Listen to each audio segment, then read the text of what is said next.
Good morning, students. In previous video we have started the topic financial market. You know there are two types of financial market, and financial market means the market where securities are created and exchanged, जहाँ पर shares को, जहाँ पर securities को issue किया जाता है, उनकी बाइंग सेलिंग होती है, वो क्या होती है? Financial market. टू टाइप्स की होती है, मनी मार्केट और कैपिटल मार्केट। मनी मार्केट क्या होता है? जो डील करता है लेस देन 1 ईयर के लिए, यानी कि जब कंपनी को पैसा चाहिए होता है लेस देन 1 ईयर के लिए, तो वो पैसे कहाँ से अरेंज करता है? मनी मार्केट से। तो वो मार्केट जहाँ पे जो ट्रांजेक्शन की जाती है वो किस में की जाती है? शॉर्ट टर्म सिक्योरिटीज़ में। फिर हमने किए थे मनी मार्केट इंस्ट्रूमेंट, जिसमें हमने फर्स्ट डिस्कस किया था ट्रेजरी बिल। ट्रेजरी बिल क्या होते हैं? Issued by RBI on the behalf of central government. Issue कौन कर रहा है? आरबीआई। किसके बिहाफ पे? गवर्नमेंट के बिहाफ पे। किसको? पब्लिक को। टाइम पीरियड क्या होता है? 14 days, 91 days, 182 days and 364 days. और वन ट्रेजरी बिल कितने का होता है? 25,000 का। इसका अदर नेम क्या है? जीरो कूपन बॉन्ड, क्योंकि इंटरेस्ट रेट इस पर क्या होती है? ज़ीरो होती है। अब हम बात करते हैं कॉमर्शियल पेपर की।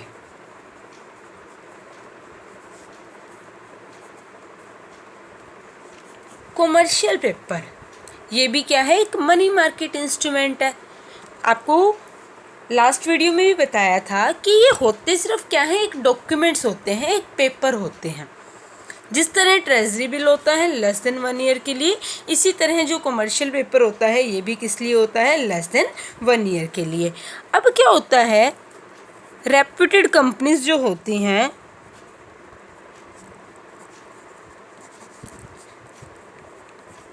या जिनकी क्रेडिट वर्दीनेस क्या होती है? अच्छी होती है। समटाइम्स क्या होता है? उनको मनी की नीड होती है और वो मनी उन्हें लेस देन 1 ईयर के लिए चाहिए होती है। ठीक है, तो वो क्या करते हैं? कॉमर्शियल पेपर इशू कर देते हैं। यहाँ तो क्या है? पैसा किसको चाहिए? गवर्नमेंट को।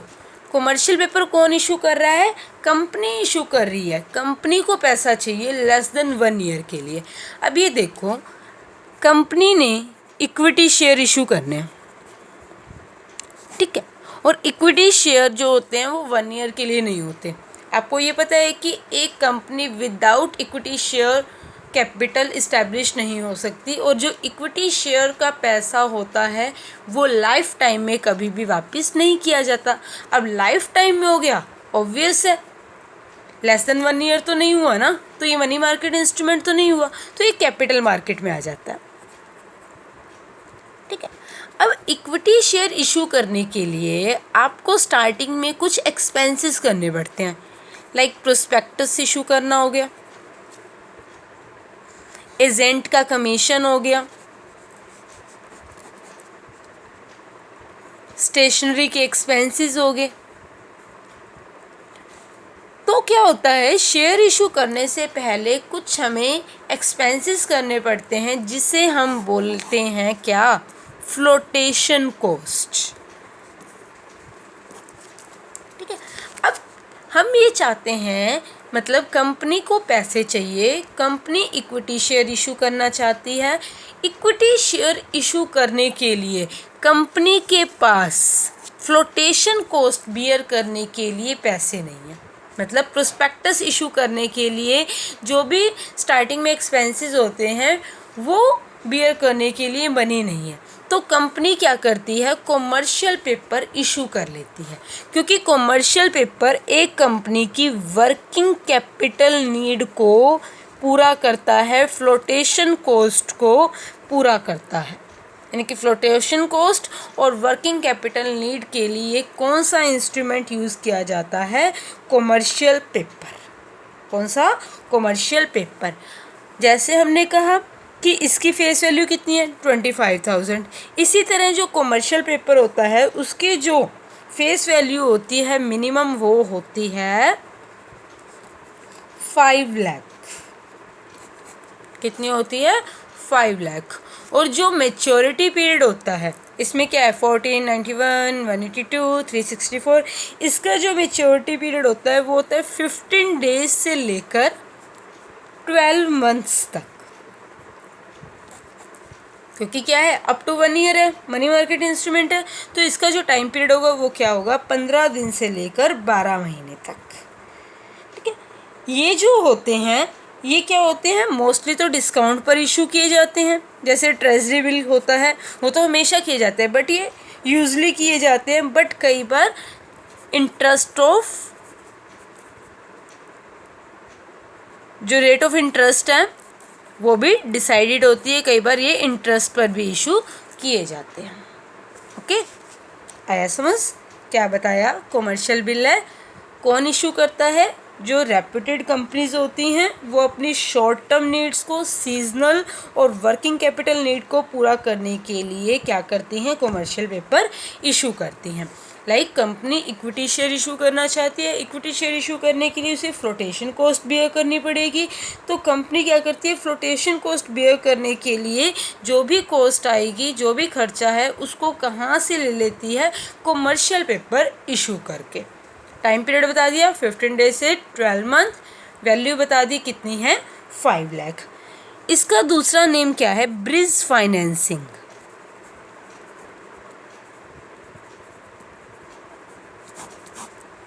क्या है? Bridge financing. ब्रिज क्या होता है? एक पुल। तो ये क्या करे? एक गैप को फिल कर रहे हैं। कौन से गैप को? जो हमें क्या है? लॉन्ग टर्म फाइनेंस चाहिए, उसके गैप को क्या किया जा रहा है? फिल किया जा रहा है। यानी कि उसको लेने के लिए हमें क्या चाहिए? फ्लोटेशन कॉस्ट बियर करनी है। फ्लोटेशन कॉस्ट बियर करने के लिए हम क्या इशू कर रहे हैं? कॉमर्शियल पेपर इशू कर रहे हैं। ओके, उसके बाद आता है हमारा थर्ड, कॉल मनी या कॉल लोन।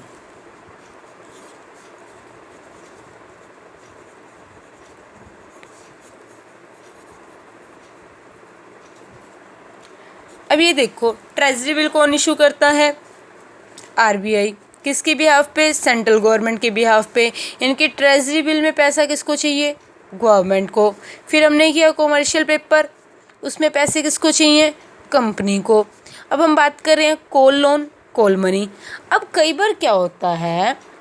बैंक को पैसे चाहिए होते हैं। ठीक है, अब पैसे चाहिए बैंक को, तो एक बैंक क्या करता है? दूसरे बैंक से, एक बैंक क्या करता है? दूसरे बैंक से लोन ले लेता है अपनी वही शॉर्ट टर्म नीड को पूरा करने के लिए। अब एक बैंक दूसरे बैंक से लोन क्यों लेता है? CRR को मेंटेन करने के लिए। CRR मतलब cash reserve ratio. Cash reserve ratio. Cash reserve ratio क्या होता है? जो कॉमर्शियल बैंक होते हैं, ठीक है, जो कॉमर्शियल बैंक होते हैं उन्हें कुछ अमाउंट, कुछ परसेंटेज कहाँ रखना होता है? RBI के पास। यानी कि बैंक में जो भी कैश जाता है उसका कुछ परसेंट कहाँ रखना होता है? RBI के पास। तो जो RBI है वो इस रेट को चेंज करती रहती है। नॉर्मली क्या है? 4% के अराउंड चलता है। ठीक है, अब क्या हुआ? 4% RBI ने डिसाइड किया कि CRR रहेगा, तो जो कॉमर्शियल बैंक कौन से होते हैं? PNB बैंक हो गया, केनरा बैंक हो गया, ओरिएंटल बैंक ऑफ कॉमर्स हो गया, तो ये वाले बैंक क्या होते हैं? कॉमर्शियल बैंक होते हैं। तो इन्होंने 4% क्या किया? RBI के पास रख दिया। अब RBI ने क्या किया? इस रेट को चेंज कर दिया, रेट बढ़ा दी 4.25%। अब हमारे लिए तो ये सिर्फ 0.25% इंक्रीज़ हुआ, बट क्योंकि बैंक करोड़ों अरबों में डील करता है तो बैंक के लिए तो ये अमाउंट बहुत ज़्यादा हो जाएगा। इट मीन्स कि बैंक को 0.25% क्या करना पड़ेगा और आरबीआई को डिपॉजिट करवाना पड़ेगा। बट एक टाइम पर बैंक के पास उतना पैसा नहीं है, तो एक बैंक क्या करता है, दूसरे बैंक को कॉल करता है, दूसरे बैंक से बोरो करता है कि मुझे पैसे चाहिए। ठीक है, क्योंकि कॉल मनी है तो इसीलिए कॉल पर ही जो है ट्रांजैक्शन होती है। एक बैंक दूसरे बैंक से बोरो करता है अपनी शॉर्ट टर्म नीड को पूरा करने के लिए। किस लिए? सीआरआर को मेंटेन करने के लिए कॉल मनी इशू किए जाती है। अब इसका जो टाइम पीरियड होता है वो क्या होता है, 1 डे से लेकर 15 डेज। 1 डे से लेकर 15 डेज। तो ये क्या है, बहुत ज़्यादा क्या है, लिक्विड होते हैं, क्योंकि बहुत जल्दी कैश में कन्वर्ट किया जाता है। तो ऑलमोस्ट हम इसको इक्वल टू कैश ही मानते हैं। अब जो इंटरेस्ट रेट होती है, ऑब्वियस है, अगर एक बैंक दूसरे बैंक से बोरो कर रहा है तो दूसरा बैंक फ्री में तो नहीं देगा ना। तो जो इंटरेस्ट रेट होती है वो क्या करती है, वेरी करती रहती है, चेंज होती रहती है। वो इंटरेस्ट रेट क्या होती रहती है, चेंज होती रहती है डे टू डे और some time R to are.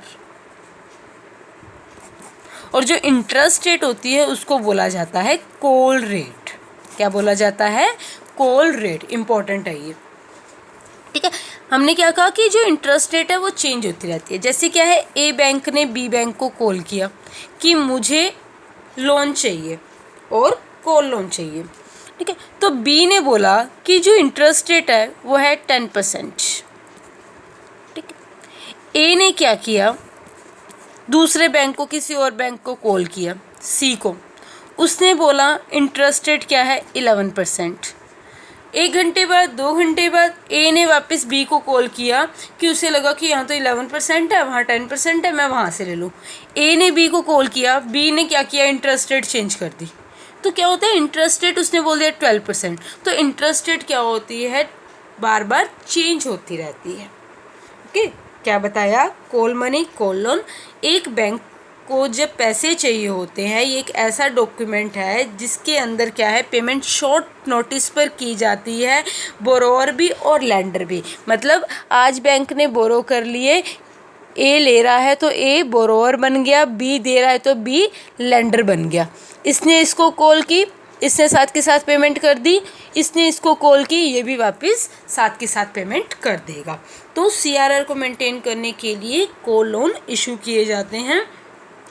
Commercial bank क्या करता है, सीआरआर को मेंटेन करता है। सीआरआर क्या होता है, कैश रिजर्व रेशो, एक परसेंटेज होती है जो हर कमर्शियल बैंक को आरबीआई के पास क्या करनी होती है, रखनी होती है। इसका जो टाइम पीरियड होता है वो क्या होता है, 1 डे से 15 डेज होता है। ये क्या होते हैं, ऑलमोस्ट इक्वल टू कैश ही होते हैं। इंटरेस्ट रेट वेरी करती है और जो इंटरेस्ट रेट होती है उसे हम क्या बोलते हैं, कॉल रेट बोलते हैं। अब जैसे हमने ट्रेजरी बिल में अमाउंट की बात की 25,000, कमर्शियल पेपर में की 5 लाख, तो जो कॉल लोन होती है उसका जो अमाउंट होता है वो क्या होता है, जो लोएस्ट अमाउंट होता है, सबसे कम अमाउंट होता है वो होता है 10 करोड़ का। ध्यान रखना, 10 लाख नहीं है, कितना है, 10 करोड़। तो लोएस्ट अमाउंट होता है 10 करोड़ का। और क्या ऑब्जर्व किया जाता है कि जो मोस्ट ऑफ द ट्रांजैक्शन की जाती हैं वो कितने की जाती है, 100 करोड़ की। मोस्ट ऑफ द ट्रांजैक्शन कितने की जाती है, 100 करोड़ की। और जो कॉल मनी ट्रांजैक्शन होती है वो मोस्टली किस पर होती है, फ़ोन पर ही होती है। किस पर होती है, फ़ोन पर होती है। जो पेपर फॉर्मेलिटी है वो बाद में की जाती है। आया समझ। उसके बाद आता है नेक्स्ट हमारा कॉमर्शियल बिल।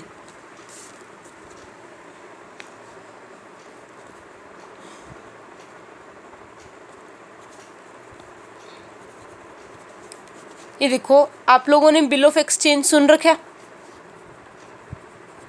क्या होता है, जब गुड्स क्रेडिट पर सेल की जाती है, सेलर क्या करता है, एक बिल राइट करता है और बायर को दे देता है।